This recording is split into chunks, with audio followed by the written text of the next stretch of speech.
Ilustrasyon. Pakibasa.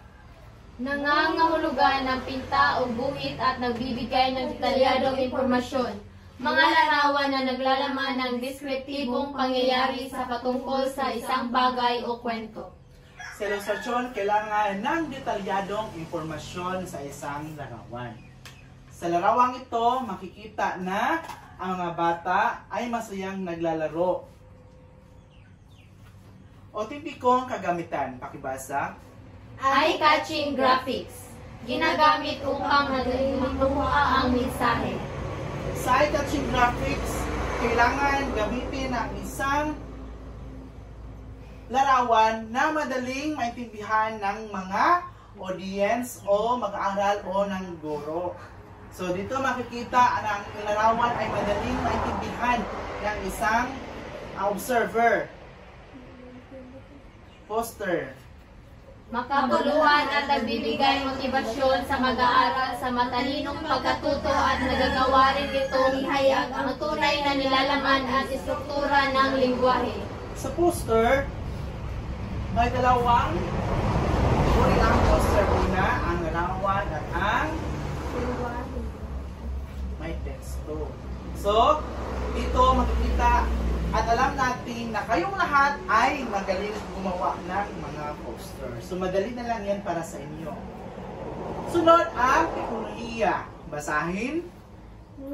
Ngayon ay nagbibigay na ng panahon na tinatawag nating knowledge explosion. Mag-aaral, lalo ng access sa media, sa malawak na oportunidad para sa pagkatuto ng mga hinahangad ng kanyang mga mag-aaral. So, teknolohiya. Magbigay ng mga teknolohiya na ginagamit natin o ngayong kasalukuyan na ginagamit sa paaralan upang maipahayag o maintindihan ng mag-aaral ang diskusyon. Sinong magbigay? Isa? Laptop. Laptop?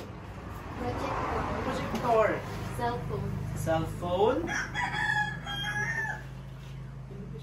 Speaker. Television. Speaker o telebisyon.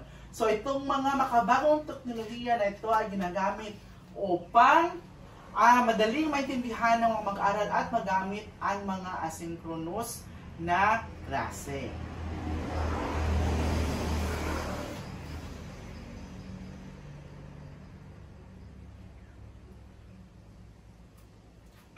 So sa ating tinatalakay ngayon o tinalakay natin, sino makagbibigay ng buod ng mga tinalakay natin ngayon? Gian? Kanina tinatalakay natin ang iba't ibang strategiya at kagamitan sa pagtuturo ng Filipino. Tama. Ngayong araw na to, tinalakay natin ang mga estratehiya at makagamitan sa pagtuturo ng Filipino.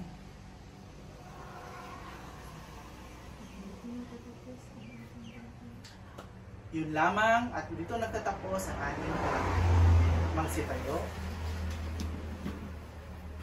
Sabay-sabay tayong manalangin sa langit. Sa Ngalan ng Ama, ng Anak, ng Espiritu Santo. Amen. Maraming salamat sa patuloy.